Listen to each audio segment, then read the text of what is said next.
अगर basic maths सीखना तो आप हमसे बने रह सकते हैं। देखिए यहाँ पर एसएससी रेलवे में पूछे जाने वाले एक क्वेश्चन है।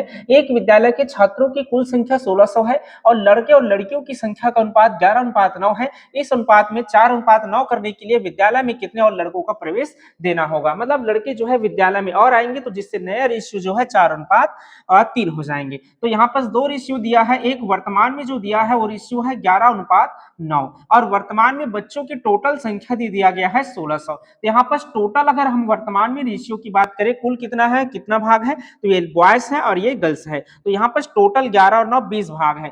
20 भाग का ही तो टोटल दिया है। कितने बच्चे हैं, 1600 है 20 भाग में। तो एक भाग का कितना आएगा, तो एक भाग का आ जाएंगे 0 0 कट गया, 2 अट्ठे 16 और एक 0 का 0 80। एक भाग में आ जाएगा 80। तो यहाँ पर अगर हम देखें 11 भाग वर्तमान में लड़के हैं तो 11 अट्ठे 88 880 आ जाएंगे। 9 भाग लड़कियां हैं तो 8 निया 72 720 हो जाएंगे। अब फिर से देखिए पुराना नया रेशियो कह रहा है 4:3 हो जाए।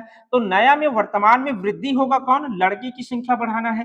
तो लड़के की संख्या बढ़ने के बाद 4:3 होना चाहिए, लेकिन लड़की की संख्या तो नहीं बढ़ाया गया। लड़की की यूनिट भले चेंज हो गया है लेकिन संख्या नहीं बढ़ाया गया है। तो 3 यूनिट का ही वैल्यू तो 720 रहेगा। तो यहाँ पर भी 3 भाग का भी वैल्यू हो जाएंगे 720 लड़कियों में। तो एक भाग का कितना हुआ नए रेशियो के आधार पर, तो एक भाग का हुआ 3 एकम 3 3 दूनी 6 बच गया 1 3 चौक 12 3 शून्य 240 आया। तो 4 भाग तो लड़के हैं नए रेशियो में। तो 240 गुणा 4 अगर हम करें तो 24 चौक आ जाएंगे 96 और एक 0 का 1 0 960। पुराने में कितने थे रेशियो के आधार पर, 880 बॉयज थे। अब कितने हो गए लड़के, तो 960 हो गए। कितना वृद्धि हुआ, डिफरेंस कितने हैं, तो 80 का। तो राइट आंसर हो जाएंगे हमारे इसके आधार पर ऑप्शन डी।